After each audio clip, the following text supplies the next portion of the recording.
Everyone, we wanted to take a quick moment to thank all the listeners, the viewers, and of course the patrons out there. The team here at VectorSigma hopes that we can bring a little levity and a distraction from the weight of the real world. Time is always precious, but that has become even more obvious now. We want to say that we really do appreciate everyone out there that's spending their time with us. All right, everybody, welcome back to the Traveling Transformer. Today I have special guests from the Shuffle Bus, Jesse and Neil. How you guys doing today? Good. How are you? Pretty good. Pretty good. What about I'm you, doing Neil? better than Jesse, even. Might be doing better than me. I don't know, man. Like, Are you sure? life's I just pretty always good. assume I'm better than Jesse. Well, you know, I mean, it's if you do that, then some of the time you're right. That's true. Yeah, like 50% of the time, 100% of the time. Yeah. Some number. I'm thinking it's single digits, but But no, I'm good. I'm good. All right. I'm glad to be here. So, I'm going to give you guys the floor for a moment here, because normally if anyone that's listened to this before, I kind of like, you guys are pretty, you're known, you're in the community, you guys are the Shuffle Bus, you have a podcast, and just in case no one hasn't heard of you yet, I want to give you guys the opportunity to give me a bit of a player profile for yourselves and how you got into the game and stuff like that. So let's start with Jesse, because he's the host and Neil's not. yeah, I think we just talked about that in our last episode. So, well, yeah, I mean, I don't want to spend too much time on it. Obviously, I introduced Neil to this game. I heard about it right about the time San Diego Comic-Con in 18? Holy Yes. cow, is it that far back already? Okay. So yeah, I like saw this Transformers game. I'm a huge like Generation 1 like Transformers nut, but I will admit that it had been probably 20 years ish since I had spent any time in the franchise, and certainly am not the resident lore expert. I'm not even sure we have a resident lore expert on our little show. We get more lore wrong than we do anything else. But past experiences, I've been a card game player since Magic originally released in '93. I have played many card games. And so when we got Transformers in a card game, I was like, oh, hell yes, we have to do this. So Neil was like, yeah, the art looks super sweet. I hope the game is cool. We started seeing some gameplay stuff. And to be totally honest, neither one of us were super excited about it right out of the gate. And so we were actually playing Age of Sigmar Champions for a little while in there before we really kind of took the Transformers plunge full steam ahead, if you will, or we rolled out, or whatever Transformers pun you want to use here. Since we're the Shuffle Bus, we just decided to hop on the bus and go with it. Yeah. So that's kind of how I got where I was at in this process. Obviously, I've been a competitive player for a long time, and so it just made sense to start doing competitive Transformers as well. Yeah, there you go. What about you there, Neil? I have a similar history to Jesse. I think it's very generous of you to like lead in with the you guys probably all know them kind of thing, because I think we have like, definitely like 7 viewers and Wait, we don't have viewers. We don't even have viewers because we don't have anything video related. so you're 7 viewers and I'm one of them? Yeah, you guys are in trouble. yeah. We're in a lot of trouble. I started playing competitive card games in like 2004. I was playing card games before that. I worked at Hobbytown USA, which is a national franchise, but the home office of the corporation is here in Lincoln. And the guy that owns it is like an old family friend of ours. So when it was like time for me to get my first job, I got a crappy retail job at Hobbytown. My first because job, I like games. My first job was a crappy job at GameStop, so it's cool. I worked at GameStop for a long time too, actually, here in town. There you go. That is a crappy job. Your bromance just thickens, boys. What can I tell you? Oh boy. But I was a Magic the Gathering tournament grinder for, I don't know, like 2005 to 2012 or so. I played Versus Cards, the Marvel comic book game. I guess it also had DC some sets, but DC dropped out like halfway through because that game was a mess. So you're talking about the original one, right? Yeah, the old Yeah. Versus game. Yeah. That's how Actually- Neil and I actually got like first introduced. We just didn't remember it. Oh. We played Versus together at Hobbytown, and then some years later we met up again through other channels. But I've played lots of games. I've sold lots of games in my life. And I really do like Transformers, regardless of how often apparently I like misremember the movie. But I really have always loved them as a child, and so when Jesse told me that Wizards was making this Transformers game, I got excited because obviously I played Magic forever, and I like Transformers. And then, like you said, when it came out, I was kind of disappointed. But we kept playing it, and I have since gotten more a grasp of like where the complicated parts of the games are. Because when we first started playing, it seemed really simple and like little kiddie, but as the game has evolved, and my knowledge of the game has evolved, it's become a lot more fun to me.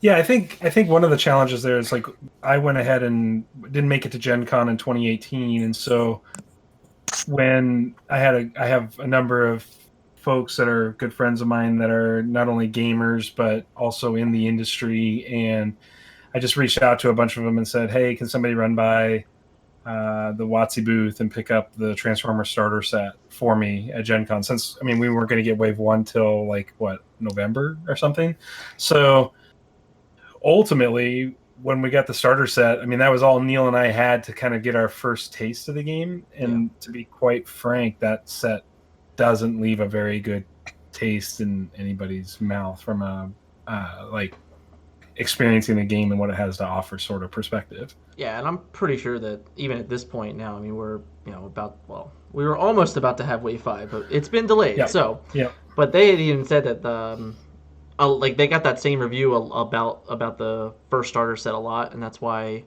I believe it's the Windblade versus Megatron one. It's like apparently like way more player friendly to start the game with. So they've actually.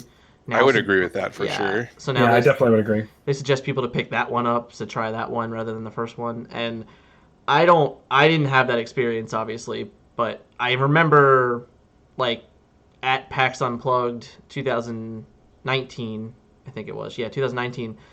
Or no, 2018, where like I got the starter deck and I got like 6 or 7 packs and everything. So like I didn't just play with just a starter deck. I got like a kind of like a Supreme Seal build or something like that. But I can agree though, like the everything about that first starter set's pretty like basic and So I can see where you guys could. Because I was gonna ask like why you guys like didn't really engage with the game at first, but if all you had was a starter deck, well, hey, I get it.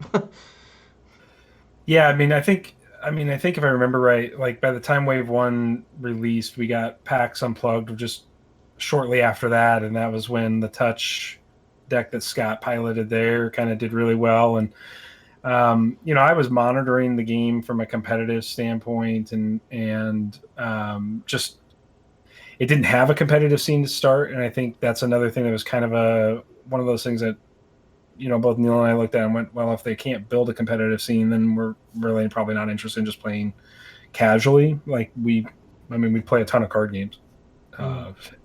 Just an absolute ton. So, from that perspective, like it was just, okay, cool. Like, I guess we'll just kind of wait and see. So we were making content at that time.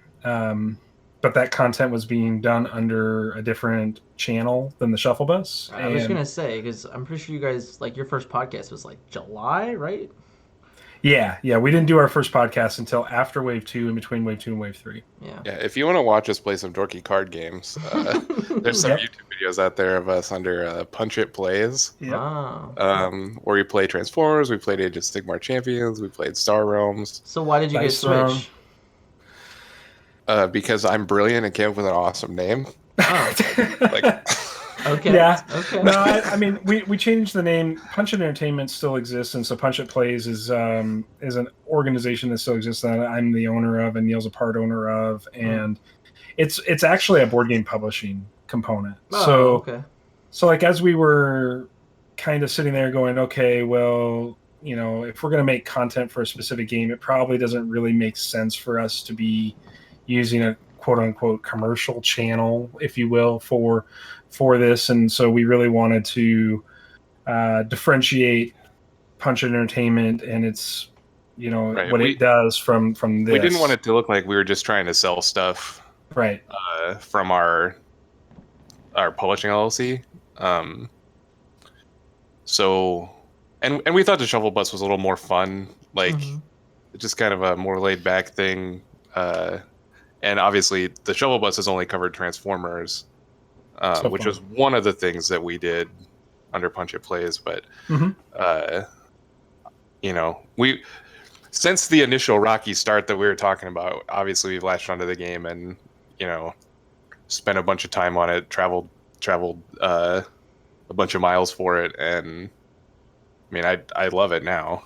Yeah, I mean it is definitely my go-to card game at this point. So I don't see that being replaced anytime soon with anything. I haven't played anything lately that would really stand out to me as that. Although we're really jazzed from a cooperative standpoint, from a laid back standpoint, playing Marvel Champions right now too. It's a really great game.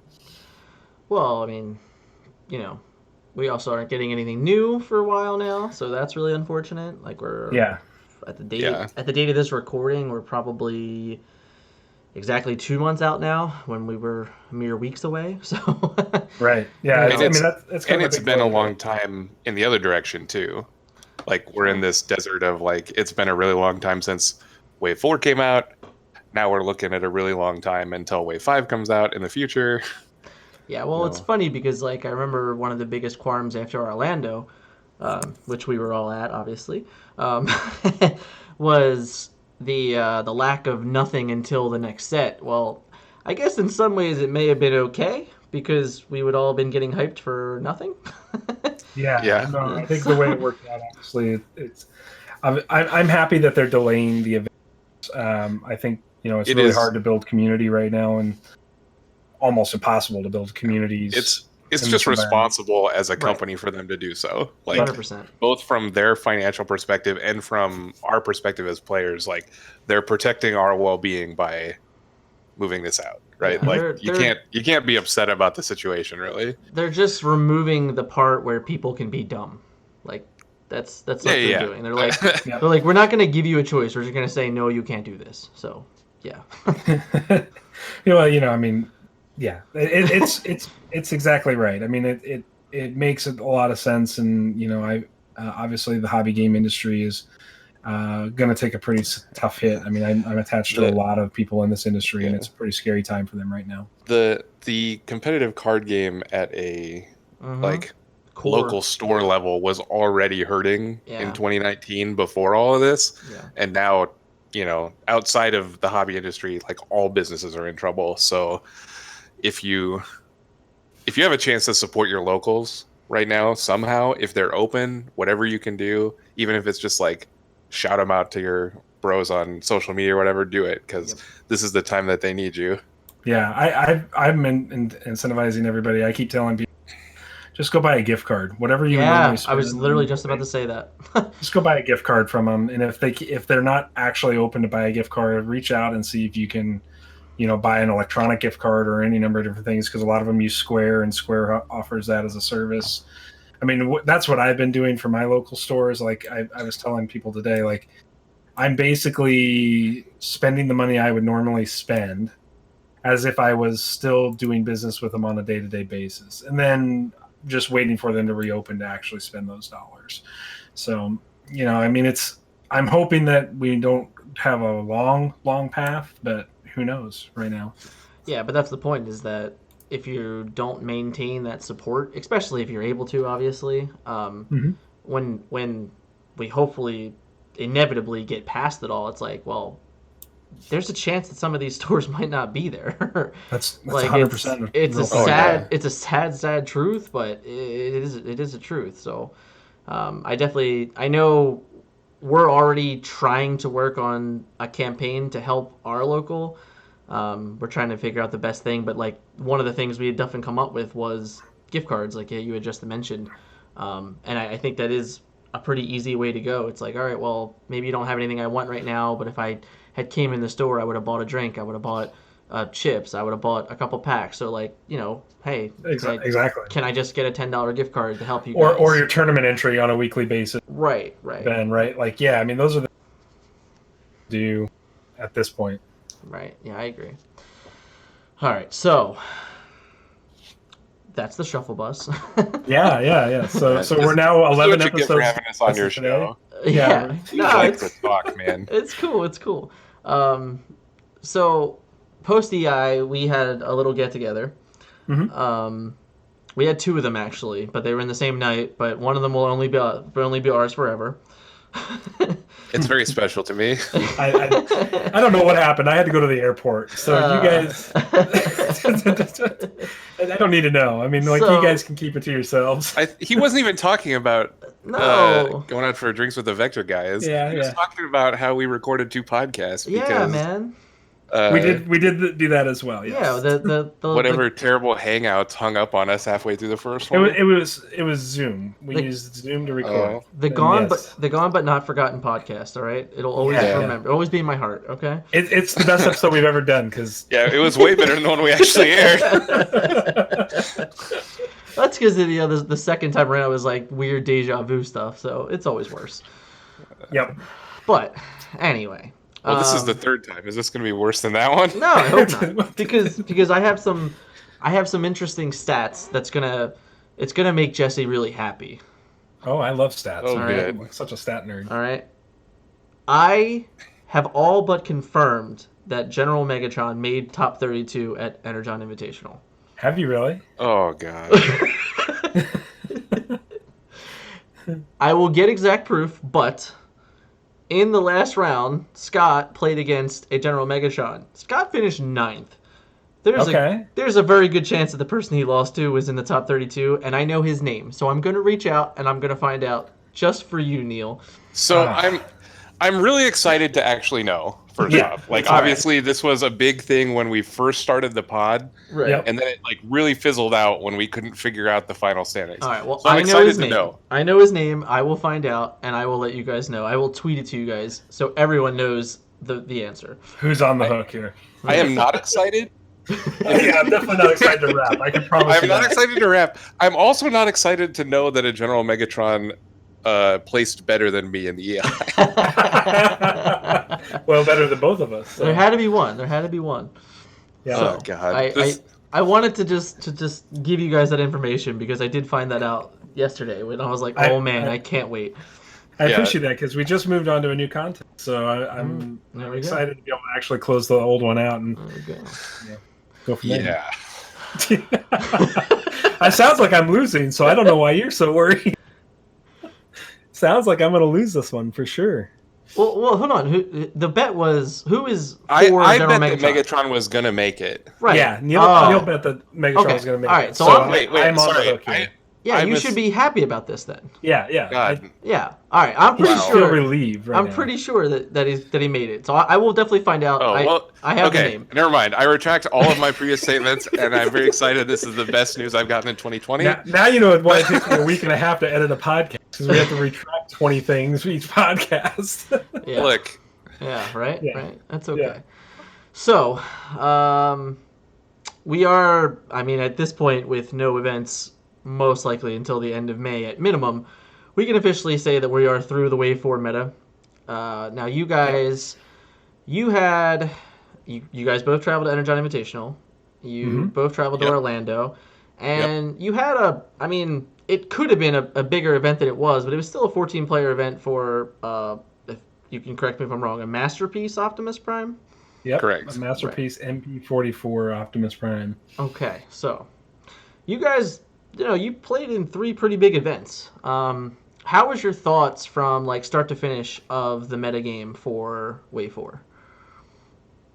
I think it's rock, paper, scissors right now. I mean, it just feels that way as we get to the end of Wave 4 where we've talked about this ad nauseum, Dan, just offline, but it's just you're picking what to lose to, right? Yep. Like you're just going to go, okay, what do I think is going to show up and what am I going to lose to? in that lineup, and is that the majority of decks or the minority of decks, and then did I make the right call? And so I made the right call in Orlando myself personally. Maybe I definitely made some serious mistakes that cost me a top 8 there, but I think I had a good deck that was well positioned to place higher than it actually did if I had just played a little better there. Yeah. That tournament was definitely the tournament to play white aggro, I think. Yes. Like, every deck that I lost to would have been crushed by 4 white aggro. Specifically, the funniest thing about the Wave 4 meta that I found, like start to finish, was the like combo roller coaster. Yep. Like, we went through this thing where like everybody knew it was a thing, but nobody was like really ready to out it. Like, and then Kent played it in Dallas on camera, and like then it was a problem. But like, come on, like we all knew there was a problem before that. Like everybody had a combo deck in their repertoire ready to take to EI or whatever. Yep. He just beat it by a couple weeks. Well, even before Daring Escape, we were already working on Cog combo, right? Well, we were just using... I wouldn't call that a real deck before Daring Escape, but but we were still toying around with it, right? So when Daring Escape was shown, it was just like, okay, here we go. Yeah, so that was like at least the most interesting storyline over the course of the thing was like, oh my god, combo's insane. Mm-hmm. There's a banning. Okay, combo's dead. Oh wait, no, it's not actually dead. Mm-hmm. Like this, because Fire Drive can kill your turbo board situation, and then everybody like again, it's like super strong, and then people start playing Thrust, and it's just dead again, and it's just, that was wacky to me the way that all played out, like, and it was this big controversy, and there were like articles from Wizards or whatever that talked about like the answers for it, and like none of those cards were actually answers for it. Like Hijack was the closest thing. Yeah, I mean, and it's like this weird monster that exists that you have to know exists, but there's no like gameplay there. You're like prepared for it and you crush it easily, or you just say screw it and I'm not gonna play against him, and don't waste your time on it. Yeah, and I think it obviously didn't warp the meta it definitely warped sideboards, right, with thrusts and things like that, but it didn't. I don't think it like completely changed the meta, because there just wasn't a wide enough swath of players willing to go through the hoops that the Daring Escape combo deck required. I mean, there were certainly some players, like Blaine and Kent or Ken. Is it Ken or Kent? Anyways, Kent. Kent, yeah. Kent, yeah. Those guys were willing to go through the hoops to play those decks and practice them. I mean, it's not for everybody to play, that's for sure. Like it's some people really enjoy that sort of gameplay, and other people just loathe it. And there's a whole nother wider group of people that loathe playing against it. But the reality of it is that having it there just helps keep the meta fresh and interesting to some degree, and it does truly build that, what I would call that rock paper scissors meta, where we've got different things going on. So I mean, when we played in Orlando, obviously it was a whole tournament full of 3-wide control and a lot of Galaxy Prime. I mean, I think I played in 6 rounds of Swiss. I played 4 Galaxy Prime decks. Like, that's a testament to you, Dan, and your finish at EI. I mean, that's what happens, right? Everybody then is going to switch over to some version of that deck and try to put their own spin or flair on it to try to squeak another 2% or 5% out of it or whatever. And so yeah, I mean, I think it's good that we had answers for those kinds of decks if you can make the right meta call. Yeah, I mean, the thing with me, the only thing I want to contradict a little bit is I believe it actually did warp the meta a ton. Just because of the idea that, like you said, like people were, we went from turbo board that ended up not being good enough to having to play Thrust, and then all of a sudden you had realized that now Thrust in the sideboard is actually a good answer to Galaxy as well, in a way. Not necessarily Galaxy, but like just like a way to quicken the matchup, I should say better. What was the tournament that was right before Orlando? that was in Texas, San Antonio. Yeah, the where like 11 person Pac South event. right, Yes. not like a huge tournament, but Right. like Right. if you're talking about warping the meta, like that meta was all what you're talking about, just like one tall thrust decks, Yeah. and some of that like spilled over into Orlando, right? Like Yeah, it was just because it was the newest thing, and we hadn't had any events since EI, and Vegas, but they were like so close together, and then it was about a 5-6 week gap in between, and that just happened to come out, and there was information about it, and it was just like, hey, this exists now. But it showed kind of what it showed that like that type of warp is what could happen, because the moment you realize that Thrust is probably the best character answer to combo, and now you have to start figuring out things. Well, if I have to play this Thrust, what else is it good against? And then that's how you get into games where it's like, oh, I'm gonna just play Thrust whenever I go first in the matchup. I'm on the play. I'm just gonna play Thrust with my Galaxy Prime. Or I'm gonna play Thrust with my Jetfire, and I'm just gonna 2-hit or 3-hit things, and that'll be the whole game. Yeah. So to me, that's the warping that it hit. I think if combo doesn't exist, we don't get to that point. Yeah, but I mean, those decks just lose to the wider aggro decks, right? So, like, I mean, it's just a matter of then. I think if we had a meta that was going to continue to evolve, meaning we weren't going to just get our last competitive event at Orlando, big competitive event, and then we were going to have another big tournament in Wave 4, you'd have to believe that aggro, 4-wide aggro, would probably have a pretty large chunk of the field, right? Because it's a good answer. I mean, I don't know. It's really tough to say because, in fairness, there were a ton of 4-wide aggro springers in the top 16 at Orlando. I mean, I think there was like 3 of you at least, 3 or 4 of you.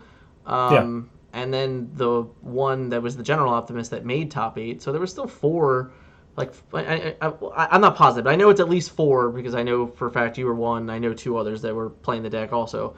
So at least 4 Springer Aggros in the top 16, and then the one Pierce deck, which is also a 4-wide aggro.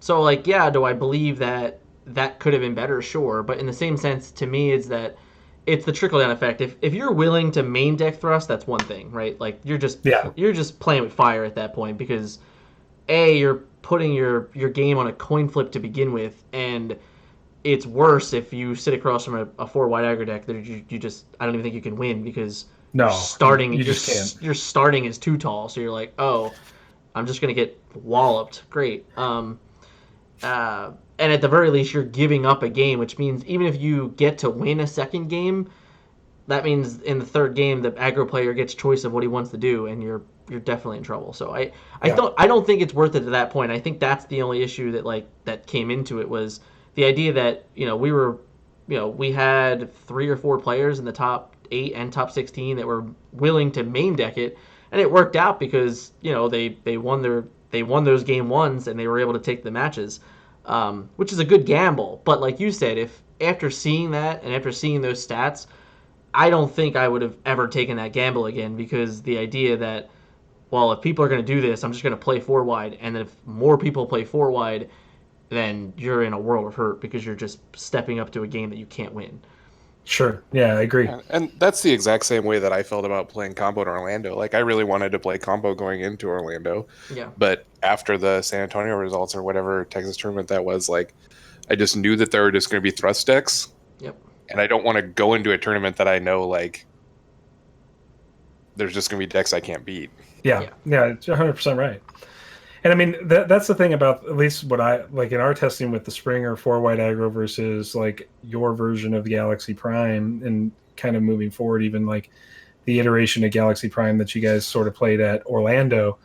Like that was a coin flip matchup for the 4-wide aggro. It wasn't a bad matchup. No. It wasn't a great matchup. It was just you might win it and you might lose it. So I mean, I like those odds when you're going to play that way, because then I felt like I had a pretty firm grasp on playing Springer. The only deck I really hadn't played it against a ton was the Shockwave deck, and that clearly showed in my play-in for top 8. I just was completely out of sorts playing a Shockwave deck, particularly one that had the stop damage from ranged. that really got me really screwed up. Yeah. So just wasn't prepared for that, and that it showed. It showed in that game, and it showed in my ability to finish higher in that particular tournament. But like you said, we played in a 14-person tournament with the MP44, and I was going into the round where I ended up being a 4-person or 4-round Swiss. I go into round 3 and end up against a 5-wide aggro, and you just lose to wider aggro. Like you can't beat that. So, but then that aggro deck ends up against your Galaxy Prime deck in the finals, and that deck has no chance of beating Galaxy Prime. So that to me is where I feel like the meta is balanced against just kind of what sort of starting lineup you choose. And again, it's just whether or not you make the right meta call. Now, whether that's good for the game long term or not, I don't know yet. I'm out on the fence on that. I'd like to see something that kind of breaks that theorem that that Vector has really put together. And kudos to Scott for building the spheres and talking about those, and maybe Titan Masters and TEDs will kind of do that. But it'll be curious. I'll be curious to see how that works with Wave 5 in particular, because it otherwise there's probably just always going to be kind of a dominant 3-wide control strategy that emerge now in almost every set outside of Wave 1. Oh, in Wave 1 it did too. Yeah, you're right. Because the Optimus deck. By the end of Wave 1, that was probably the most dominant deck of the format. So right, and I wasn't deep enough into the meta at Wave 1 to know. Yeah, that was the first tournament I won was playing that deck. So okay, I remember it. Well, but at that time wasn't Wave 2 out because you won? No, okay. I won like a top deck like 1K event. Like 2 weeks before Wave 2. Gotcha. So yeah, and I was playing the all hell Optimus deck. Yeah. Gotcha. But yeah, that deck was fun. That deck was sweet. Yeah, that deck was sweet. It was so good that I played it at Origins too. And everybody else on top of it. Yeah, it was like I don't know, probably 10 of them or something. I don't know. It was a lot. It was a lot. But yeah, I think you hit some nails on the coffin there, like that I agree with a lot. The big thing for me is like combo in a weird way became the 3-wide aggro deck. Actually, like it kind of like took the spot of that because like it could play on that if it had to, Right, it beat the 3-wide control decks and it lost to the wider aggro decks. Right, so exactly, it was just like this weird like thing that happened that like, all right, I can get a game with this strategy type scenario. So, it was just odd to me, like thinking back on it, was that like this idea that we had a pretty prevalent 3-wide aggro meta in Wave 3. Like there was a ton of different Fire Drive and Lionizer decks in Wave 3, along with like Blaster and Shockwave and stuff like that. And then like the PTA ban happened, and a lot strong like a ton of strong blue control cards got printed, and then like all of a sudden nowhere sabotage ornaments, and they added 5 health to every character. And hidden fortifications. The health pool of the characters in Wave 4 really cemented the 3-wide control decks. So it was just weird that like the three tall aggro decks, as we like to call them, like they kind of just like went invisible, and like this is where like the tank situation happened. Like you guys have this thing about Megatron, and he was kind of the 3-wide aggro, but he didn't succeed really at all in this meta. So outside of him to be good. Outside of him, I wanted it so bad. I feel you. I guess I don't really. It's I just whatever. think he's cool. He's a cool character. Megatron as a character is cool, and they keep printing Megatrons, and we talk about this on the bus all the time. Yeah. They keep printing Megatrons, and the Megatrons keep getting better. Right, like. I like the Wave 2 Megatron. I think like the most for what it's worth. The common one, the Arrogant Ruler. Yeah, the upgrade one that. That's okay. I like that one because he's like an upgrade Bumblebee, and Bumblebee is phenomenal. So, but obviously he's not as good. Right, exactly, and that's the thing, right? Like it's just that like Megatron, keeps getting better, but so does Optimus. So like, what what do you do? You know, Right. and obviously there's other characters in the game besides that, but specifically like, you know, it just what I always tell Jesse about, and we talked about this at length on the drive to, like, when we were driving from Sarasota to Orlando, Yeah. was that Optimus Prime is gas, right? Like he just like makes you card advantage. He like draws you cards. He plays you cards. Like almost every iteration of Optimus does this. Yeah, pretty much. And Megatron is the reverse, where Megatron again is a powerful character, but he like takes gas to work. Like you got to put work into him to get stuff out of him. Yeah. Yep. Like the Wave 3 and Wave 4 Megatrons are that way, where like they're very powerful cards, but they don't do something by themselves. Yeah, you have to work to make them good. And Optimus is the reverse of that, where like if you have an Optimus in play and nothing else, you're still just crushing your opponent with value. Yeah, all of a sudden you're still somehow playing 3 cards a turn. Right. Yeah. Yeah. From no cards in hand. And like Exactly. And not to mention your 21 health, and you can have 3 utilities on you and all this other stuff.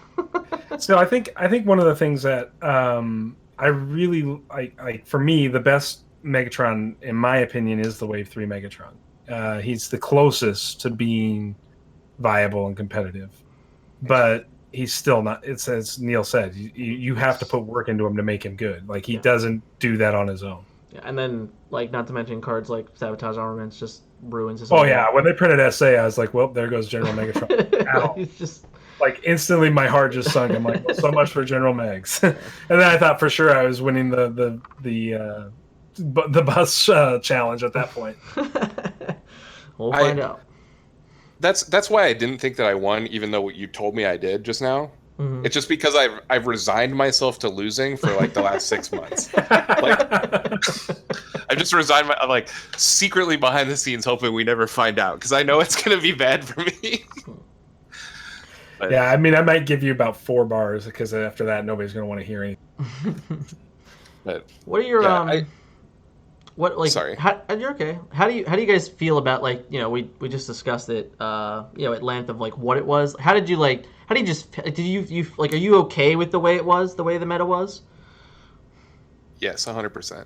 Yeah, I mean, I would agree with that. I think the meta was fine. It moved the game in the right direction. I think it gives the game an opportunity to attract more people, because there's more variance in the meta in terms of what to play. Yeah. I mean, just look at the kind of the diversity of some of the big tournaments that were played, and specifically looking at Energon Invitational and looking at Orlando, since those were our 2 largest kind of sort of data points since Wave 4 came out. There's a lot of variance there. There's a lot of choice there. You're not limited in that scope. Now, you may be limited in the sense that you can't build a thematic team that's lore specific or battle specific or something like that and go play competitively. But I don't know of any game that really meets that goal when you talk about an IP and a franchise. I mean, certainly Star Wars Destiny never made that happen, and that was like one of the most robust IPs you could sort of wrap your head around for something like that. Right. Like my question, essentially to answer your question, Dan, is how many tier 1 decks do you think there are 3. before Wave 5? 3, like 3, technically 4. Like archetypes? Yeah, I think it's 2 control decks and 2 aggro decks. Okay. And like how many iterations of those do you think exist? Like obviously there's one that's going to be like the literal best. Yeah, I think it's enough. I think the answer is enough. I think like, the sideboard's enough, and I think combo existing is enough. So right. And I agree with all that. Like if you look at any game, it's very rare that you get more than like 4 or 5 go Pro Tour winning type decks. Right. Go look at any Magic, you know, SCG event every week. You know, you see the same 4 or 5 decks every week. It's just the way it is. And So they I have way more great. play and way more stats to prove it. You know, it's just the way it works. Yep. No, it's just the way competitive card games work in general. Yeah. Yeah. I agree. So, I mean, go ahead. after just designing one, just to let you know, like you can't, like, you make changes. Like, I mean, as a design team, you go, okay, well, if you specifically want to prevent or prohibit a certain deck or archetype from rising to the top, you automatically have some other deck or archetype rise to the top. And whether or not that's the deck or archetype you want at the top of your game, that's the question you have to ask yourself at the end of the day when you design one. That's what you have to consider. Yeah, which is funny because we haven't spoken since Perceptor, but like that whole process and learning exactly how they create and mold characters, like it was really like an eye-opening experience of the idea of like, okay, now there's like certain characters that I look at in the game, and because of things that they said when I was like in my process, I'm like, okay, I can understand now why that character is that star cost, like, and things like that. And it was very, very eye-opening to the whole idea of like, oh, okay, I see where they think the level is, and now I can better understand how they operate and create things. Yeah. So, 100%. And that was just with one card, so I can't imagine what it'd be like for a whole set. Yeah, it's an interesting process, that's for sure. I don't encourage anybody to go do this, just to be totally honest. But that's a whole other podcast if you ever want to go into that. So all in all, thumbs up for Wave 4. Thumbs up. Wave 4 is the best set they've printed.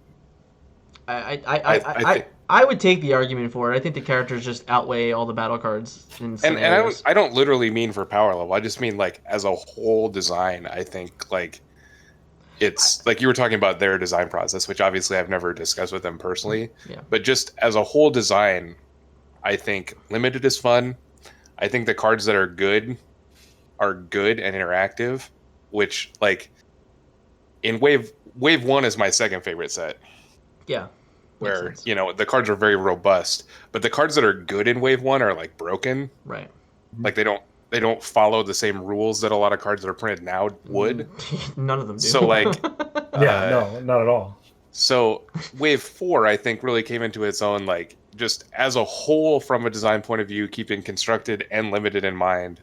Like I just think it's great. It's got very powerful stuff, good for constructed, good for limited, fun stuff. Just it ticks a lot of boxes. And when we started playing, like in earnest, started building a local scene, we were drafting Wave 2 and Wave 1 together. Mm-hmm. And sometimes that was really awkward. Yeah. Drafting Wave 2 at all is really awkward. Well, yeah.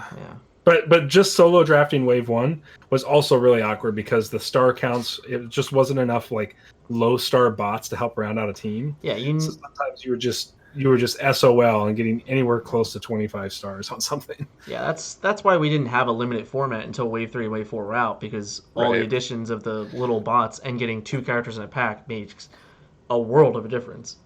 Makes a huge difference. And I mean, drafting Wave 3 and Wave 4 so much fun, and I like sealed play with Wave 3, Wave 4. Yeah, like it's a great time. I'm not sure I like it mixed in the middle of a big tournament like at the EI, but that's another. We went on and on and on about that in our show. Every single person has written 600 pages about that. We've all got master's thesis on sealed in the EI. I loved it. I stand by it. I'll do it again. Yeah, I mean, I'll do it again. I'm not going to say no. So, all right. With that, closing thoughts. Wave 4, giant thumbs up, which is good, but it is pretty much gone at this point because, once again, we're not getting together anytime soon to play with Wave 4. So, we do have some exciting. We have, at this point, we probably have like 80% of the set. Titan Masters Attack. How did you guys take the news of Titans? Well, I think we talked about it in our show, but just to recap for your listeners, Neil and I, not being lore experts, went, is this a thing? Mm-hmm, sure. But mechanically, like, we both went, this is really cool. Like, this is a cool idea. I'm having a difficult time evaluating things right now. Yep. And I think that's a testament of really just going to need to actually play games to see how it works before I think we can make any sort of judgment calls on any one particular body and head combination, or even potentially multiples of that. I think it's going to be a lot more difficult to solve the meta in Wave 5. And I think that, that obviously makes for a big testament to, the VectorSigma team and their ability to have people working on it. Certainly is going to help, you guys out comparatively. And I don't think that's bad. I just think that tells everybody it's time to, if you want to play competitively, to either A, get on the Vector Sigma bus, or B, start building your own team, because you're going to need a large group of people, I think, to solve some of these technical challenges with the bodies and heads. Yeah, it's kind of funny because I was pretty excited for Wave 5 in general. Other than obvious reasons. Right, other than putting your own card put your own card. Other than obvious reasons, but mainly because with it coming out initially in the middle of April, and kind of like assuming we weren't going to get another set until after Gen Con, and we were going to have two big events with Wave 5, I was actually really excited because I think it would have been the first time in the game that we would have really, really seen like a growth and a giant change over the course of multiple big events. Because I believe Origins would have been like, it would have been really tough for people to truly figure out everything at Origins. So what it would have been, this really interesting mush of like bodies and heads and other people that are just going to ignore the Titans altogether, which is probably still okay, because if no one knows exactly what the best body and head is, and you're just like, I'm just going to play this 4-white aggro deck, I'm going to smash people, that would have probably been okay. But after that, like that month between Origins and Gen Con would have been a ton of fun, because now that you've seen the information, now that you can, register, okay, this was a 100-person tournament, these were the top 16 decks, yada, yada, yada, you were there, you've seen it, you would have had the information to truly develop, and I think the difference between Origins and Gen Con would have been probably really great. Like, it would have been a real big difference of meta, and I'm actually a little upset because I feel like we're not going to get that. Yeah, I agree with that statement. I mean, at this point, releasing late May, I don't even think anybody's going to have it. I don't think anybody's going to have any time to develop for Origins at all. And, I don't know what that means for the Origins tournament, if it even happens. Right, we're not sure if it's even going to happen. Right, yeah. But assuming that Origins is staying on, which we won't know until May 1st. Right. I think we're kind of all in a wait and see mode, and I'm sure your team has probably already started proxy printing and testing, because it would make the most sense to do that. Yeah, I mean, we're like, everyone's basically forced to do it now, but right, it's still like that. Like, the grand scheme of it all is like, how many people are actually going to do this, right?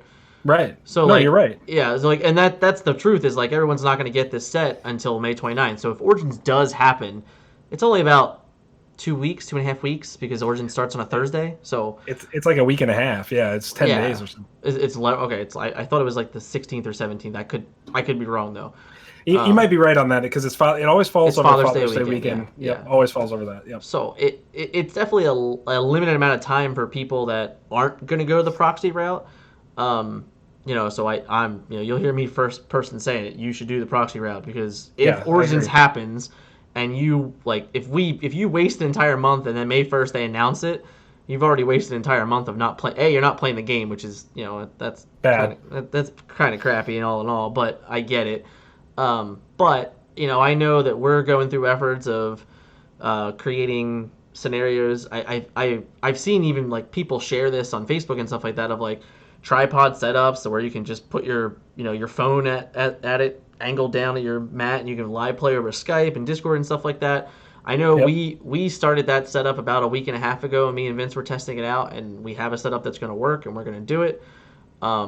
So like I can't stress enough to anybody listening that they should definitely get on that train, and maybe you can wait a week, or hopefully we get all the cards sooner than that. But once everything's revealed, I think that's like it's game on. If you want to if you want to maintain competitiveness in a game where if they announce on May 1st that Origins is going to be a go, and you're not going to get cards until May 26th or whatever, I think it was May 29th, I forget the exact date now, that's when we're going to be able to get product, then you're going to waste an entire month of testing. So you need to get your hands on that stuff.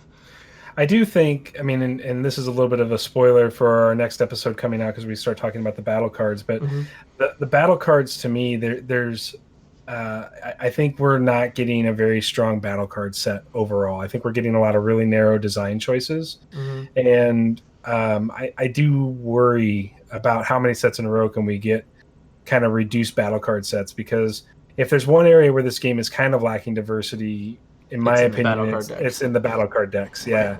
The lineups are really diverse, but the battle card decks are, 30 to 35 cards. And granted, when you talk about like 6 cards difference, that's it's over 10%. It's like 15% of the 15%, deck change. But the reality of that is it's not that much variation, and we're still all sort of windmill slamming all the double pip cards, and we've not found battle cards that are incentive enough for us to consider effect driven stuff where we would go, okay, I'll sacrifice the double pips because the effects are more valuable.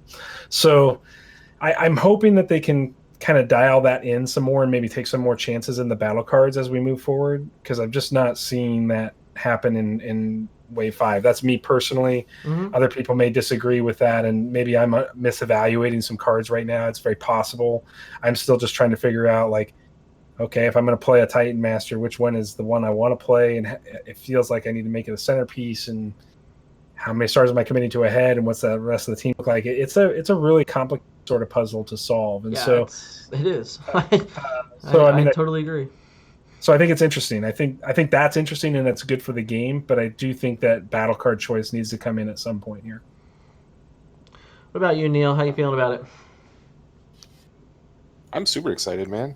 I love new stuff regardless of what it is, I mean, I would say that at the lowest level of analysis, like, every set that's come out up to this point, the base mechanic of the set has been the best thing you can do or close to the best thing you can do in the competitive format. My examples would be when Wave 2 came out, we played combiners. Yep. When Wave 3 came out, we played weaponizers. Yep.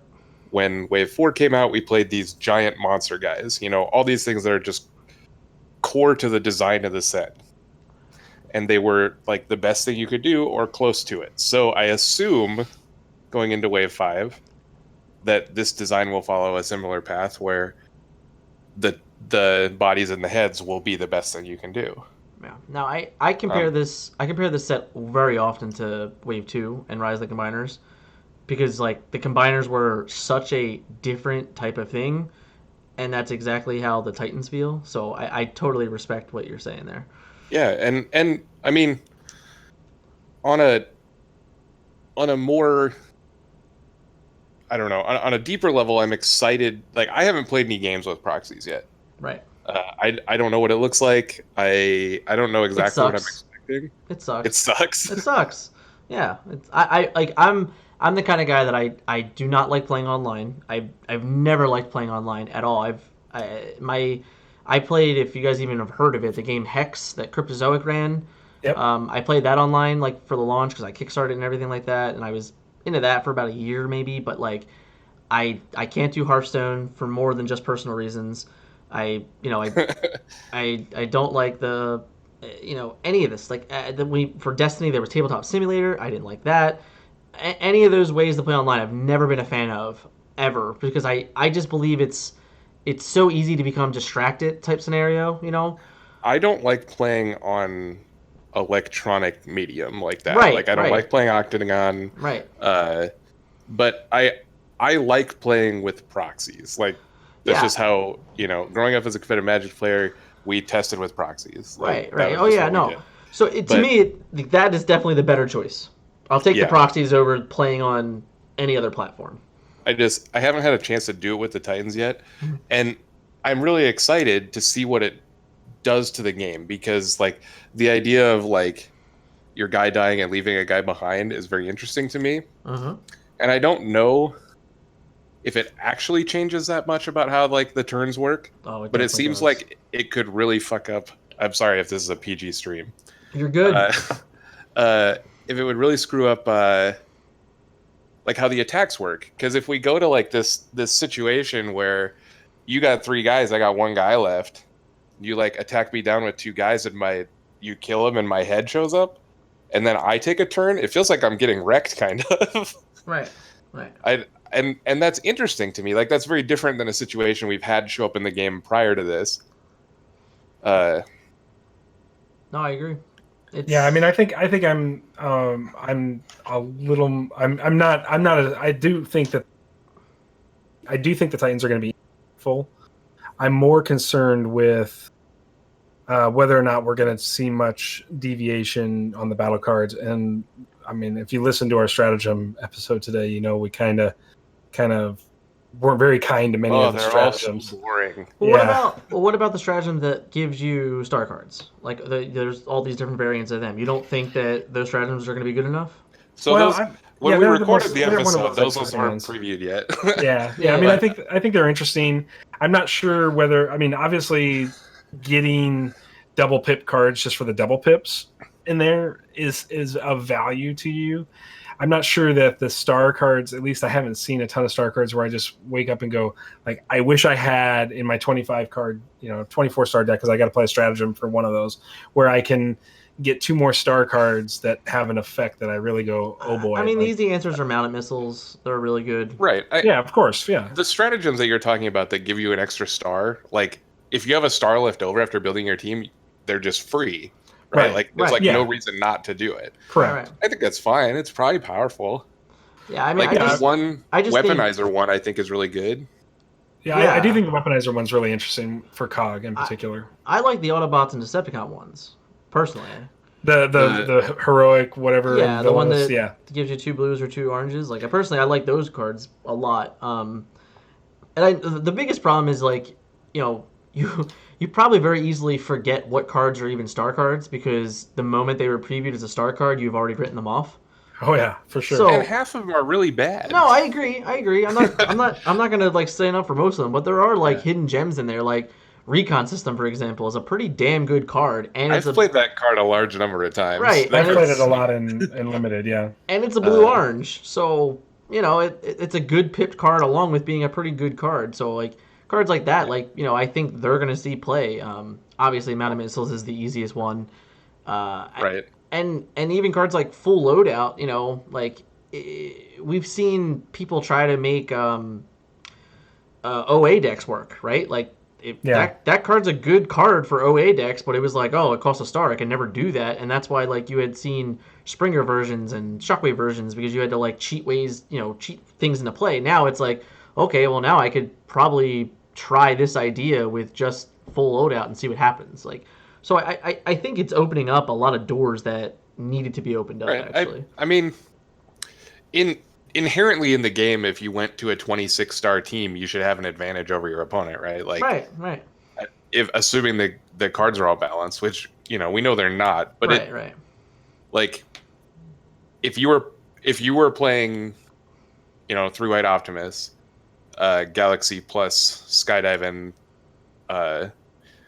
Flamor, and I was playing Galaxy plus Flamor and a 6-star guy, like, I probably am better than you. I mean, if that 6-star is like Sights, yeah, sure. Right. So, right, but that's just the example, right? If like, it's like Red Alert, then it doesn't translate to that exactly when you get this extra star over your opponent. Right. But at some level, your deck should be more powerful if you have 26 stars and they have 25. I mean, in theory, that's kind of what the Blaster deck was doing, right? Like in Wave 3 when you were playing Fire Drive, Blaster, that's exactly what it was Steeljaw. Yep. Yeah, I mean that's what it was doing, and that was powerful. So I don't think it's impractical to believe that the ones that give you extra stars are going to be considered for builds. I think the hard part will be determining whether or not you want to make a sacrifice on your starting team for star cards in the deck, which may or may not be guaranteed. I think that's the hard part. I think the big thing for me is like looking forward type scenario, and once again, I know it's not coming this year, but the inevitable drop in rotation type scenario where like you're not going to have your improvised shields, you're not going to have your handheld blasters, you're not going to have piece of tyrannies and security checkpoints and stuff like that. So, like, when we get to that point, I believe this card, like, all these star card options become much more viable, because now we're going to be actually looking for ways to get doubles on our decks. But even now, I still think it's, to me, they're the most interesting stratagems, because they're creating deck decisions that you've never had to make before. Yeah, for sure. I mean, yeah, go ahead, Neil. All the stratagems that, like, essentially don't have a bot name on them, are interesting to me. And the ones that have a bot name on them are, some of them are okay. A lot of them I think are bad. Mhm. I like the idea of stratagems in general as, a new thing to do. Yeah. Yeah, I think it's very easy to say that they played with like lukewarm weather or lukewarm water with these ones. Like they're just like, we don't want to give it too much, and then like I think even as a whole they could kind of see how the community has reacted to some of these, and it's very clear to me that like some of these they're not going to see play. No. Yeah, I mean, I think that's 100% true. I think that there's some interesting casual builds in there if you just want to dork around. Sure. But yeah, if your favorite character is Windblade, it doesn't make your Windblade worse. no, that's true. Like I would argue that good it for does. Okay. Because it costs a star more. I would argue that it does. Sorry. I don't believe that 1 health and 1 attack is, or whatever it is worth a star. Sorry, I don't. I think it's 1 and 2, but yeah, I don't disagrry. No, not worth I don't it. know. That card's awful. the Windblade, I don't know about that stratagem. But Yes, I will agree. Unless the world becomes somehow imposed by combiners again, and even when that was a Even thing, then it didn't Windblade was matter. still bad. So it's yeah, like nobody played Windblade when Superion was the thing. well, So Yeah. there's a lot more multicolored cards now that are playable, which was, for what it's worth, its worst problem in that set. Trust me, I built Yep. around it. that's too bad. I'm It sorry. was. You spent time on that. It was. It was more of a challenge than anything, but you know. Yeah. I like a good challenge. I mean, that's always fun. It ended poorly. Yeah, most of them do. I mean, that's just the way that works. What just like off the top, like what are some of your favorite things that you guys have seen so far? I'm gonna let Neil go first because I feel like he hasn't You already talked know as the much. answer here, right? Well, see, he's just setting himself up. Yeah, I know. He He's knows like, that I love Perceptor. he's giving like- you a layup here. He's like, this is just my like a low-key slow way to pitch, talk about my own underhand card. softball throw. That's Here not we true go. at all. It's not true. You do not have to say Perceptor. He's going to. So we'll talk about Perceptor in a minute. All right. think I'll Fortress- tell you what. We'll end with Perceptor. Okay. So go ahead. Yeah. There'll just be like 6 hours at the end of this podcast of me and you like going crazy over Perceptor. But I have to go before Yeah. you guys do Perceptor, whatever. I personally really want to play Fortress Maximus. Okay. I think he's cool. I think like for Metroplex and Triptychon, I wanted to play them because they're huge and awesome looking. And Metroplex is okay-ish, and Triptychon is bad. But I think Maximus might be good. I don't know that that's the case, but I think I have been persuaded to believe that there's a chance he's good. So I'm on board with Fort Maximus. right. Again, I'm not going to take him to the Invitational or anything, but You might. he seems cool, and I think he might be good. Yeah. Stefan persuaded me into believing that this thing could be good. So I'm on board. Oh, well, then I'm on board. I can't get on board. No, I agree with him. I think he's cool. I think that the giant version and the medium-sized guy both are good bodies. And even if I don't believe in like the 4-color special to trigger both sides, I think that either one of those abilities is good and like feasibly doable. And so like he's got 8 power, he's the big giant dude, like he might be good. Mm-hmm.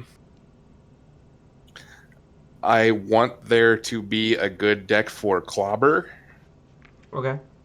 because I like Dinobots. Sure. That's just a personal thing. I don't know that there will be a good one, but I hope there's some kind of stupid thing I can do by putting Clobber on a guy and then, like, I don't know. I guess the best Dinobot thing to do is, like, flip your Sludge over and save him. I'm not sure. I won't lie. I'm just going to...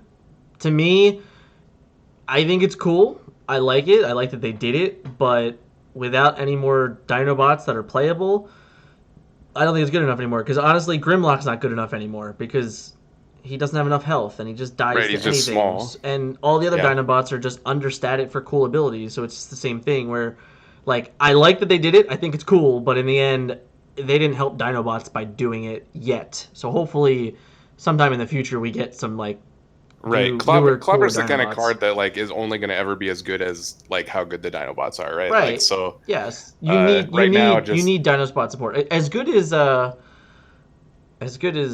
Chomp is, because it's still probably one of the better cards in the game. There's not enough good dinosaurs to go with it. right.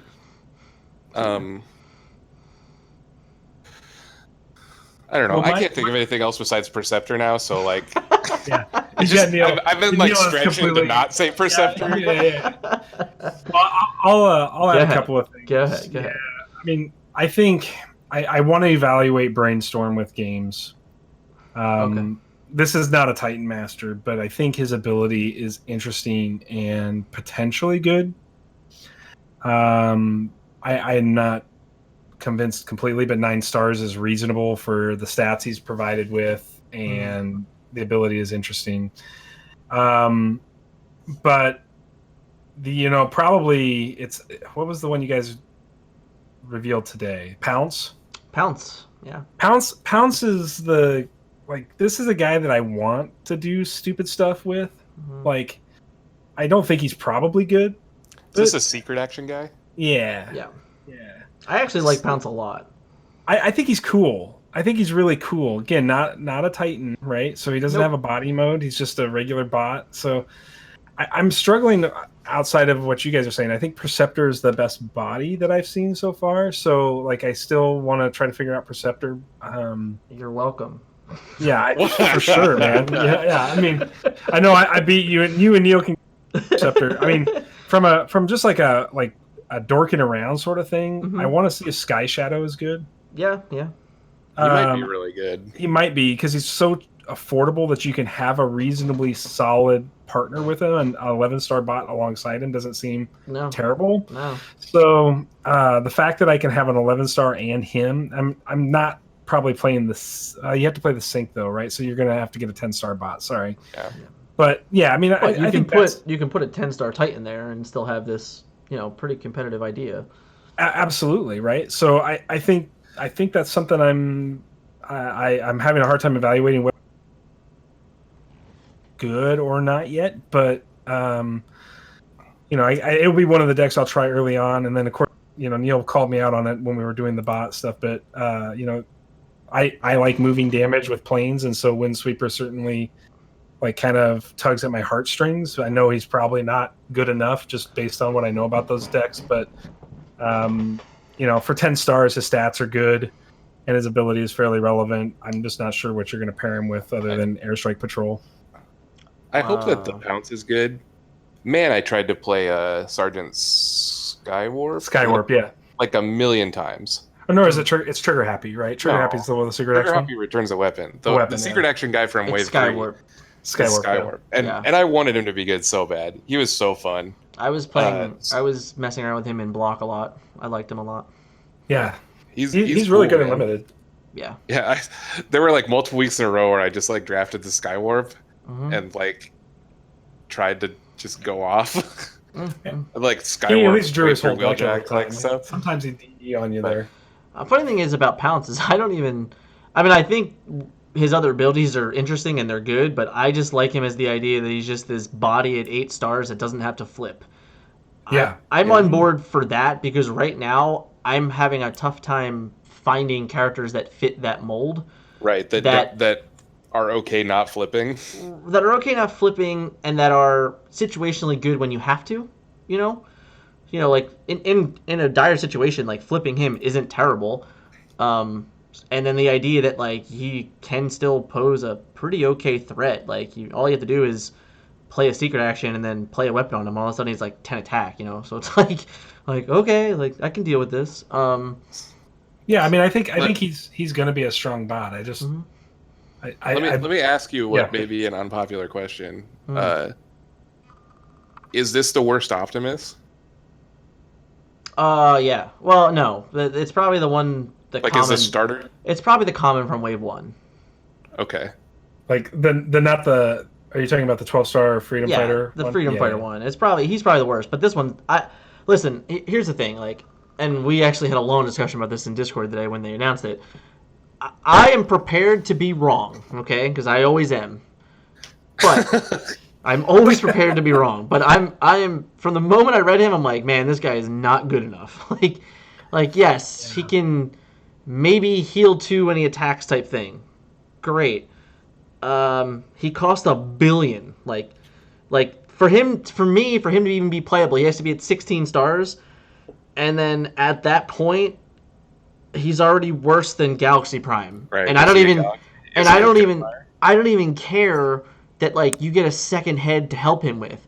His brave he's got to be worse than Jetfire too, right? Hell yeah. Yeah, right. His brave effect makes no sense to me, right? Because like, agreed. Not for nothing. Like at 16 stars here, or even at 15 stars, like, what are we braving for?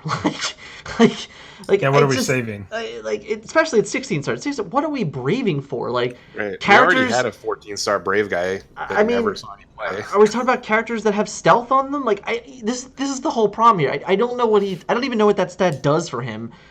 Yeah. At all. But I'll say this much: the stealth head, I'm on board for that card. Okay. That card is card's insane, right? I'm on board for that.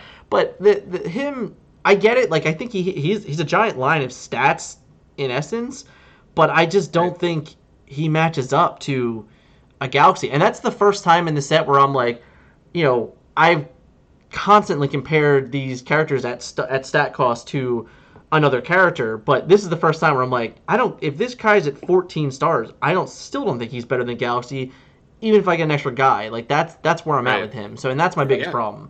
Yeah. I agree. He's just like a big giant dude. We got lots of those. Yeah, and so yeah. Did you play Destiny? I did. Dan? Yeah, we've talked about this. So I just couldn't remember. Sorry. Yep.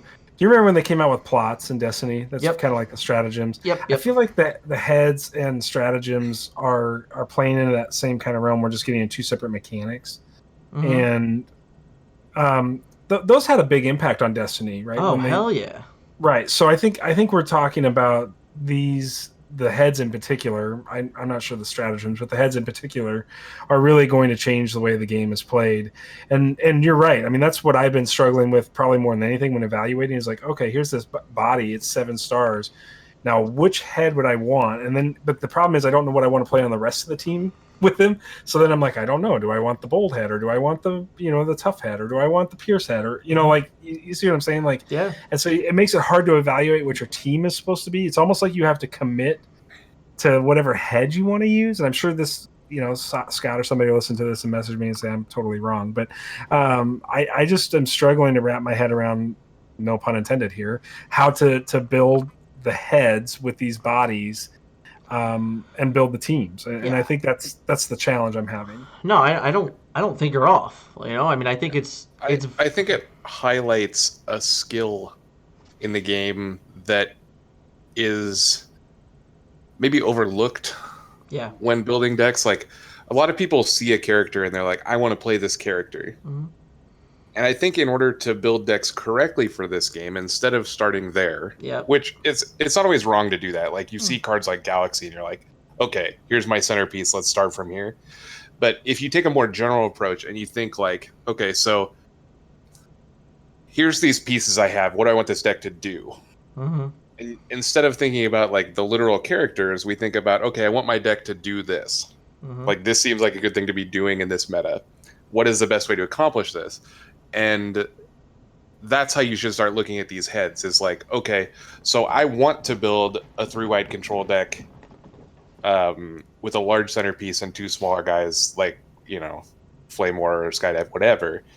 So what is the best head/body to do that with without like saying, I want to start with Cup and like then just scroll through X number of heads until I find the one I want. Right. Like, you're like, okay, I have this many stars. This is what fits. These are the options that I have that fit like what I want this slot to do. Right. Now, and yeah, I agree. I think that you could build decks in previous formats in that same way. It's just a lot of people don't, Mm-hmm. They just they look at, they're like, oh, well, I want to build a Battlefield Legend deck today. Oh, I want to build an Astro Trade deck today, whatever.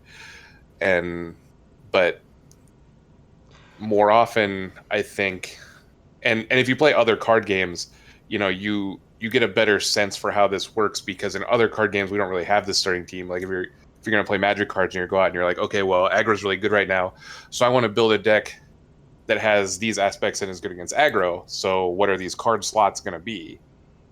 And you can take that same stance on the starting team. Yeah, I think that's a good way to look at it, Neil. I'm just still struggling with it when I'm like, jumping on a place like Fortress Maximus because I don't have the cards in front of me. So Yeah, it's I feel you so much there. Like it's so tough for me to do stuff like that. Like when it comes to deck building, it's like I have the idea there. I know what it looks like. It's great, but like I love laying a deck out in front of me. Like it's my favorite thing to do. It's Totally how agree. It's how I operate. It's like literally like, I get it all the time. People ask me this, they ask me that, and I'm just like, I literally like I can give you an answer, but like I could definitely give you a better answer if you give me a day. Like that's the way it goes sometimes, because I'm that kind. I work that way. I work by playing. I work by seeing it and feeling it type scenario. And it's gonna be like I said when Neil asked the question earlier, like, oh, how's it with proxy? It sucks because it's not the same. Like it's not like yes, like I know what that card says and I know what it is, and it is what it is, but it's not. Like it's like I like the problem is like I go you go through your binder, you go through your collection, you're looking like.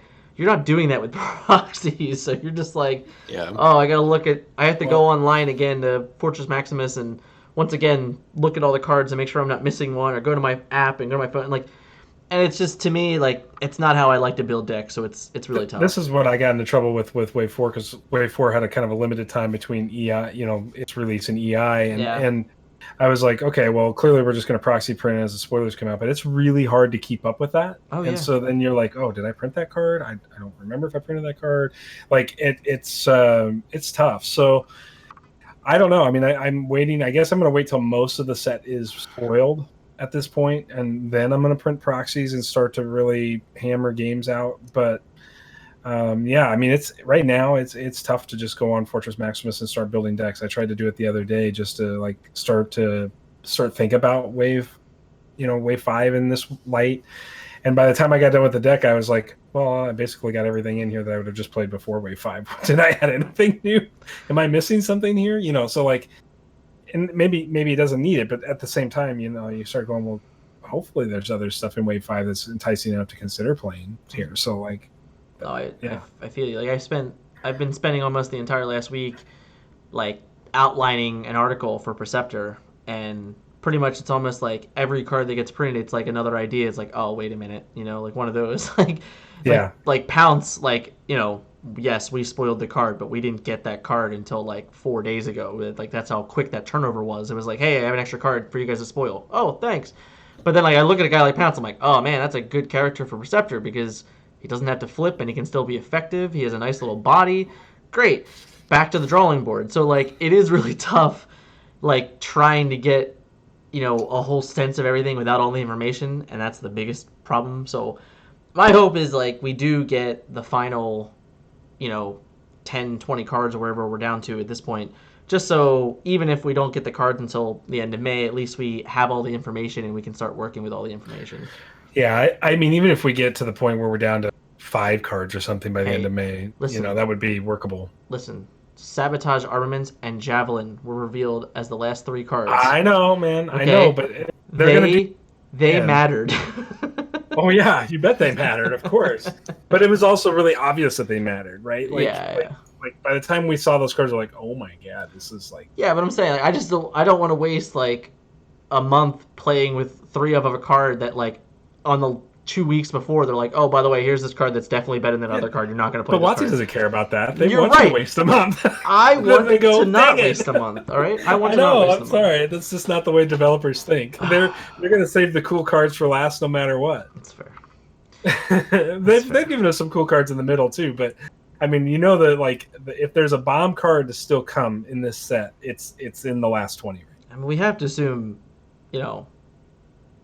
I don't know. I guess we have to assume there's a Megatron, but we don't know whether he's good or not. There's definitely a Megatron, but now after seeing Optimus, I'm kind of under the assumption that it's an uncommon, right? Which doesn't mean anything. I mean, look at Springer for crying out loud, but yeah, I'm just saying. Right, and we already talked about how like the best Megatron might be the common one from Wave 2. Right. Well, right. and I think it's good to have some good cards that are commons. in Oh a yeah, but sense. we will go back to that real quick. That Optimus Prime is a bomb in limited. Like, Yeah, I'm sure he's just insane. limit bomb for Yeah. sure. Yeah. Yeah. I mean, all those like just like all the giant guys have always been good and limited, right? yeah. Like just All- like the blank Right. 6 power 15 health guys, Well, whatever. yeah. Well, I mean, even in the siege block, limited, that was still like all of the triple changers that are commons were all good. Like they were all Yeah. very playable characters. Yes, Springer was the best, but like they were all very playable characters. You weren't going to be upset if you opened it.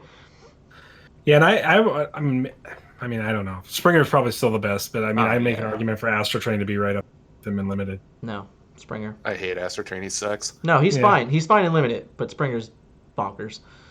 Yeah. I mean, Sandstorm was the worst in that. We've Sandstorm said this. Racing. I've said this over and over again. Of the five 3-0 decks that went on to 3-0 in EI in the top 8, 4 of those players had a Springer. So, Fair but enough. yeah, but who knows? Anyway, Springer's insane, man. it's That pretty card good. is It's pretty good. Pretty good. Pretty Pretty good.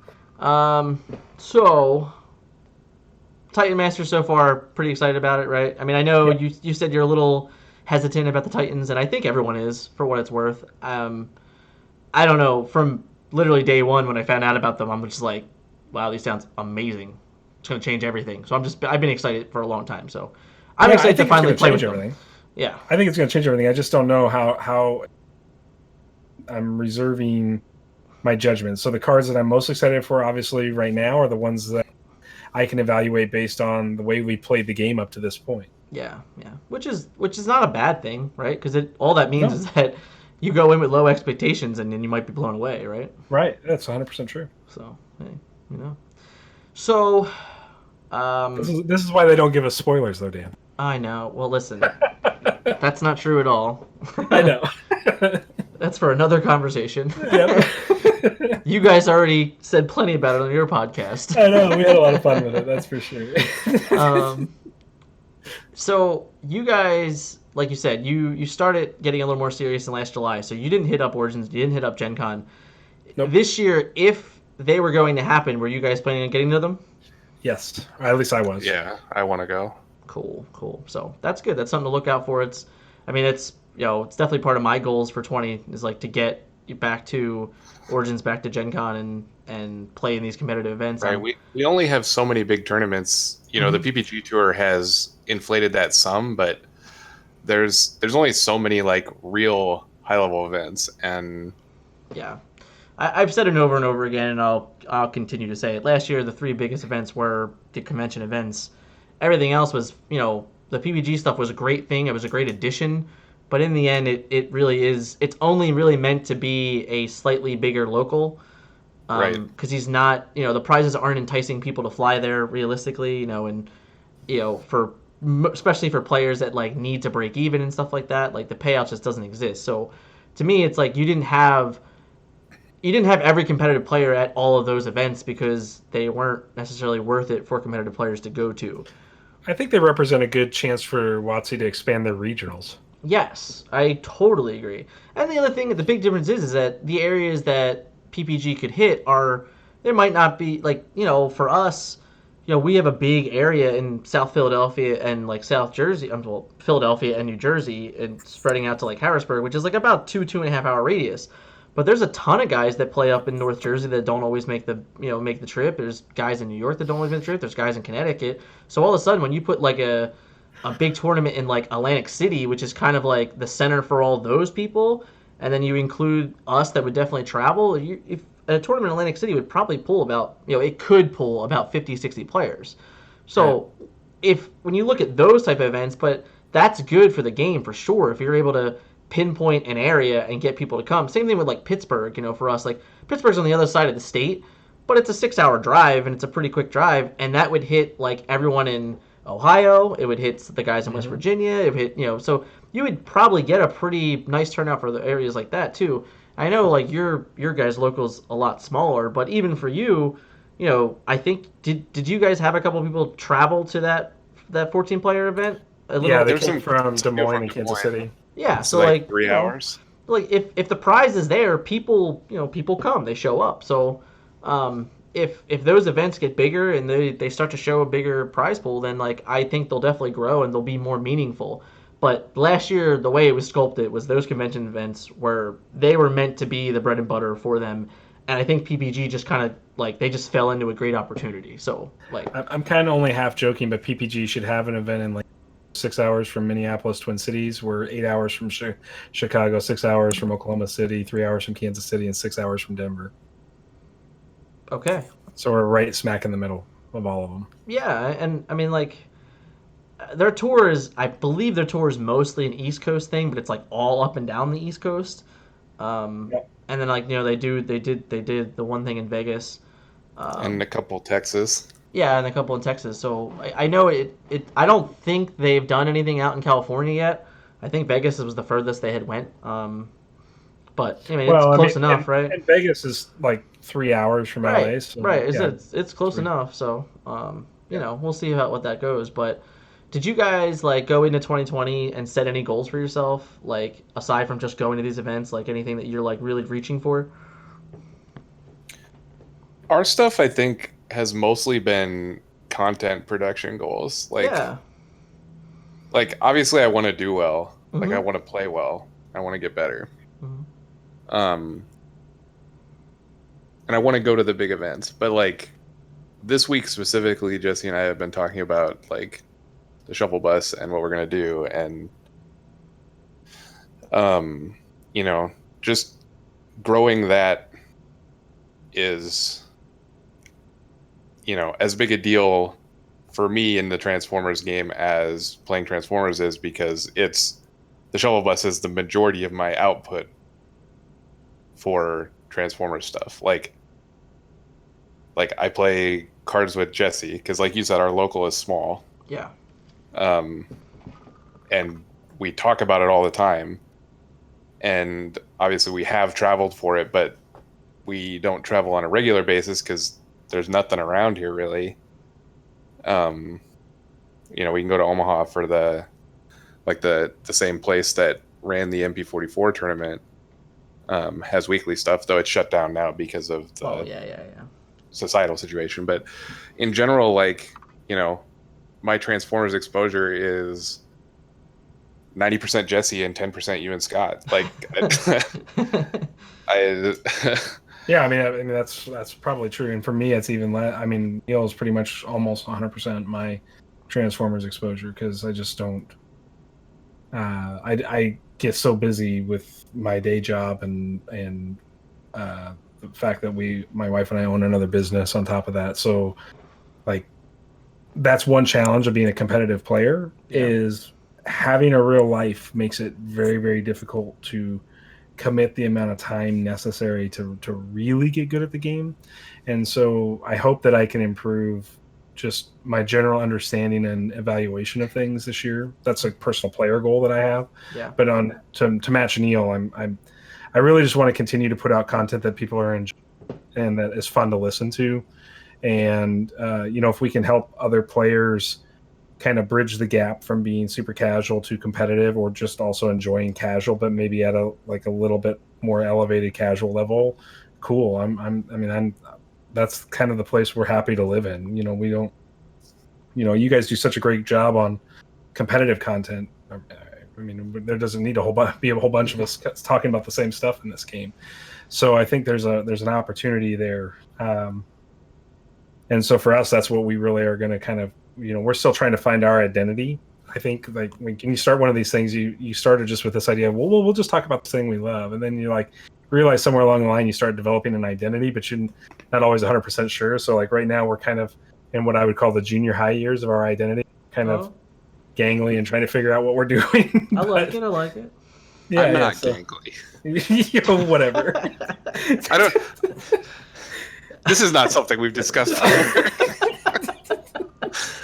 Yeah. So at least that's the way I see it. So Neil's a jet, right? Is that what we're saying here? Yeah. Something. Yeah. So On a West Side Story. Going on. Okay. I quit. The shuttle bus has crashed. You guys We just broke it up. We always go. That's all You it guys took. see their podcast? That's all it took. Yeah. Yep. I mean, that's good. That's good to hear. I mean, like, I know you guys started in July. I didn't really follow you guys until I heard Scott had told me you guys had Scott on, I think in like September or October, and he told me, hey, I'm going on the Shuffle Bus, and I was like, I don't know what that is. So he sent me the link, and I started listening to you guys ever since, and I told you this during the episode I was on with you guys, where you guys were like gone for like 3 months, and I'm like, oh man, that's because Neil went to Florida, and we didn't know how to record. I'm like maybe the bus had a flat tire. I don't know what's going on, but it's called Neil took a Florida vacation for 2. Yeah. Oh, I don't blame him. But yeah, me either. But so it has been exciting because you guys, I'm sure it's a mix of spoilers and everything else, but I've noticed this year personally that you've really upticked it since a lot of the Wave 5 stuff have hit, and you've released a couple episodes more than you would normally do. So that was really cool for me to see as a fan, because I like listening to you guys. You guys are fun. You guys are entertaining. Good. I've had a real good enjoyable time with you guys. We met officially at Energon. Unfortunately, Jesse was my round 1 opponent. Well, somebody had to be your testing that's right. beat dummy for round 1. That's for sure. So it might as well be. I had to learn to play the deck against somebody. Yeah, thanks. You thoroughly thrashed me in that. Yeah, I remember like the first time I talked to you. I don't even know if you knew who I was. I didn't. Like, I won't lie to you. I came off my round 1. No, it's fine. I mean, you had no reason to. I'd been before that. I had only talked to Scott, right? Yeah. Like so I like came off, and all the Vector guys were over there, and I came out of my round 1 loss to that like random EMP combo, and I was like telling you guys about it, and you were like, "No, it doesn't work that way. You should have called a judge." Yeah, I mean, for what it's worth, at the moment I would have stood by that. I'm like, "What? This is bullshit." But for what it's worth, because you did that, we created a deck based off the entire thing, and I love playing the deck. It's awful. I feel bad playing it, but I still love playing it. Me and Vince we're almost obsessed with it, to be honest with you. I know that you like it because of how much you and I have conversed about it, but like, that's a Vince thing for sure. Like, oh yeah. But it's funny because like like I said, there's it in a room where people can respect it. It's tough to play it. But in a room where people do not understand it, it's unfair. I say this all the time. It's Tyson fighting a baby. It's not fair. Like, okay, it's just right. Yeah. That I talked about it several times on our pod. Like, you just like I just had no way to beat it. There was just I came to a fight I couldn't win. Like I just didn't have tools to combat that kind of thing. Like, and that's the nature of combo decks. Oh yeah. But at the same time, like it is funny that conversation that we had before I ever really knew who the hell you were. What led to me and Vin really going hardcore working on that deck after EI. Yeah. That's awesome. I mean, those are the kinds of things I love about this community, though, is just like how approachable and easy it is to talk to everybody in it. Yeah. I mean, I feel like everybody is really just, while we're competitive, we're also, I think we all would go, yeah, let's go have a beer after we're done here. Like, I don't think anybody walks away from any one event. Well, I did with them, but you left. I had an early plane, man. Like I didn't know this was going on. Jesse's just he's curmudgeonly. He didn't want to come hang out. Like an old man curmudgeon. Fine, I'm out. I'm leaving. See you guys. Oh, that guy lost to him round 1, won the whole event. Fun, I'm gonna celebrate that. I was rooting for you because I was like, I knew I played somebody of legit toughness that day. Like I was like, yeah, I played somebody. I mean, hell, I wanted you to win, man. That was as soon as I lost to you, I'm like, that guy's got to win. It's funny. I've always felt that way too. Like if you have to lose, especially in sports, like I say it all the time, it's like, all right, well, like if the Flyers lose in the first round of the playoffs, at least they lost to the guy who won the Stanley Cup. So at least it's not for nothing, Right, exactly. So I can respect that. I can respect that. Yeah, I lost to the best that day. I'm good with it. I lost to other people that weren't the best. That's the ones that kill me. That's fair. But that happens. So. Yeah, but we derailed a little bit, but like that's like after Gen Con, when I decided to start this podcast, which this is only my technically like my 8th actual episode. I've done a bunch of mini episodes and stuff like that, but I started this to talk to guys like you on a regular basis and develop those relationships that you guys are talking about. Because it's fun, like the people that I've met through the first year of the game they're all great people. They're all fun. I mean, I do this all the time, but shout out to my buddy Adam, and my friend Calvin down in Dallas. Like, I have met these guys. I played with them one night in Dallas. I spent some time at the Origins and Gen Con and EI, and they reached out to me out of the blue and said, "Hey, we can get you tickets to the WWE pay-per-view that's in Philadelphia." And I'm like, "What?" Like seriously, I was like, "What do you mean you get me tickets?" Like, "Yeah, we have a guy. We'll just get you tickets. You'll pick them up at will call, and you can have a good time." Like, just these people that I just met out of nowhere just gave me the biggest, nicest thing that you could think of for, no, you don't have to do that. Like, it doesn't exist. Like, you don't have to do these things. And the fact that they just thought about it and they're like, "Oh, yeah, we're going to hook Dan up." Like, it's like those are the type of friendships that I have developed over the year, and you guys you fit right in that mold. I mean, for a while there, I talked to Neil like every day, so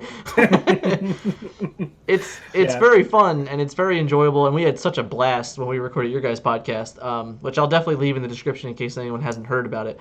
But Thank you for that.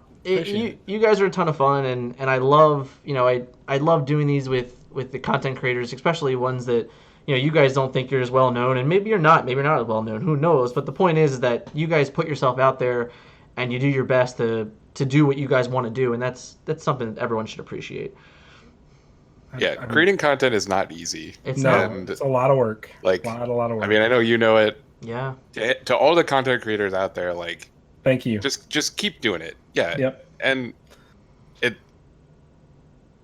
it's hard. It's a struggle sometimes, but it's fun. And if 7 people listen to it or if 100 people listen to it, whatever, like it's good.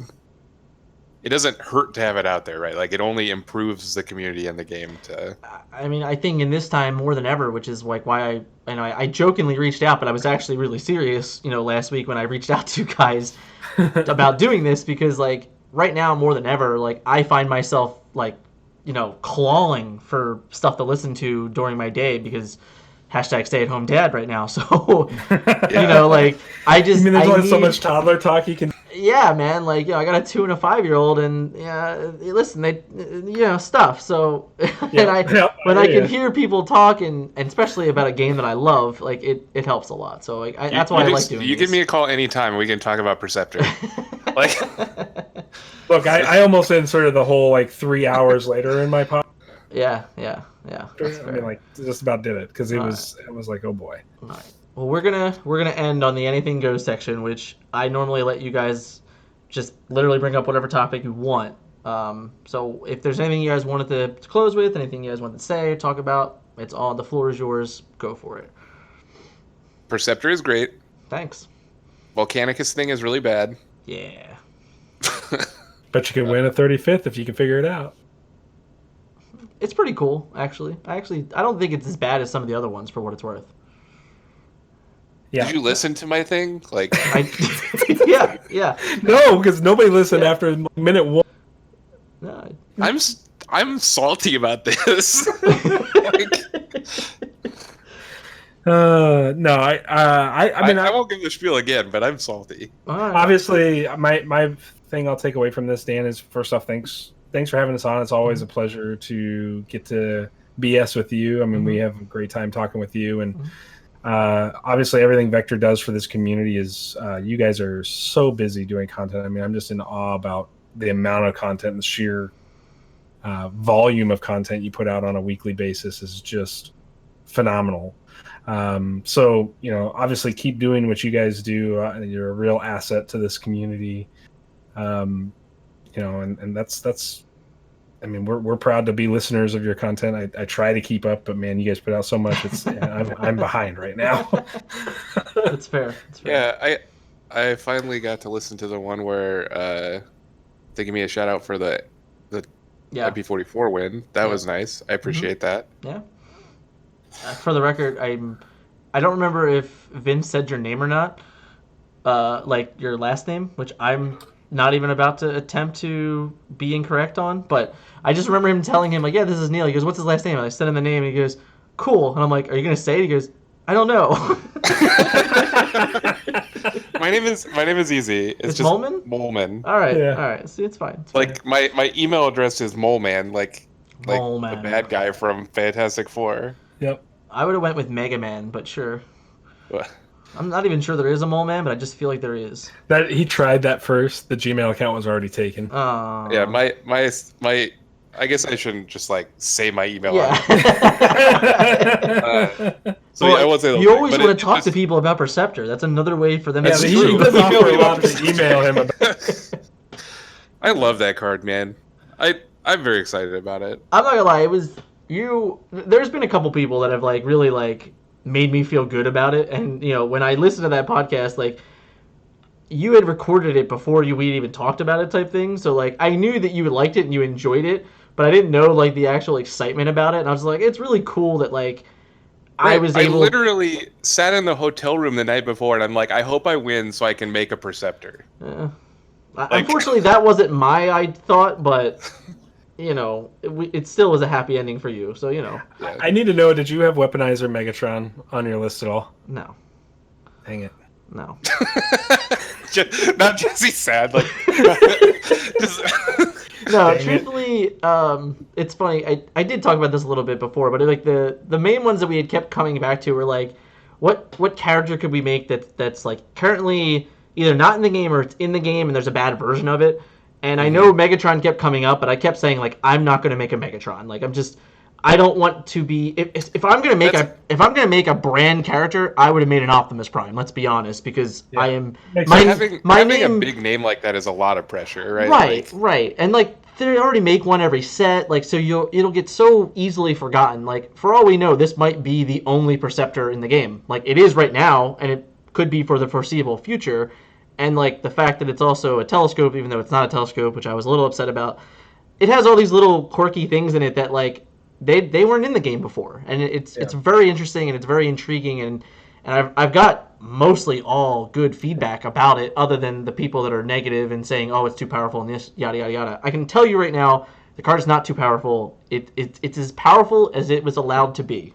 That's what I can tell you.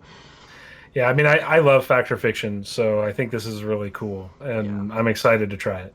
Yeah, I so am I. I'm a little. Who had any negative feelings about this? There's been some negative. Hunt that down, so you probably there's been reliability reasons we can't record this. I'm gonna run him over with the shuffle bus. Stop. Right.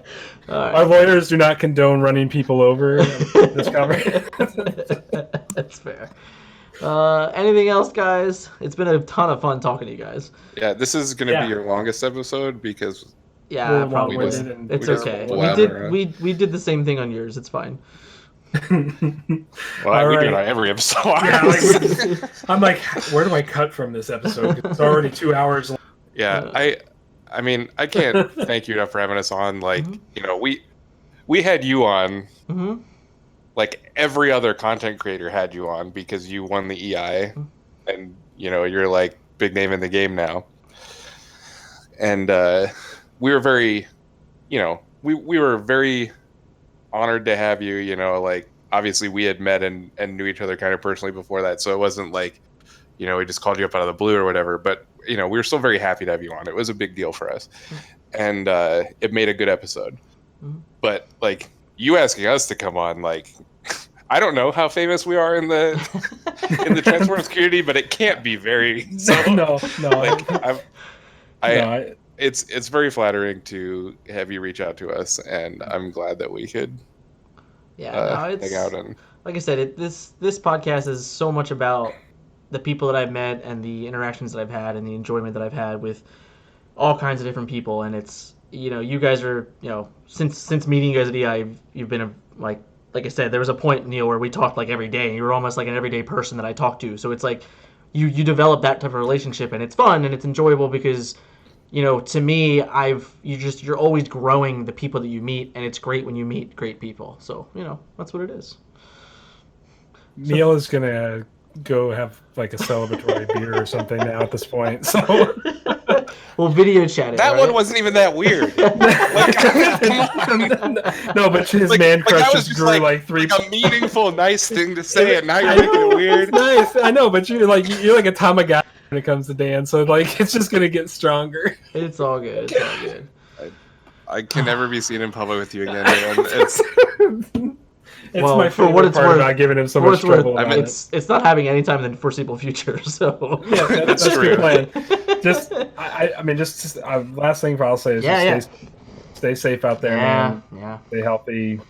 Keep social distancing. If you want to play some games over webcam, I've got plenty of equipment set up to do that sort of thing.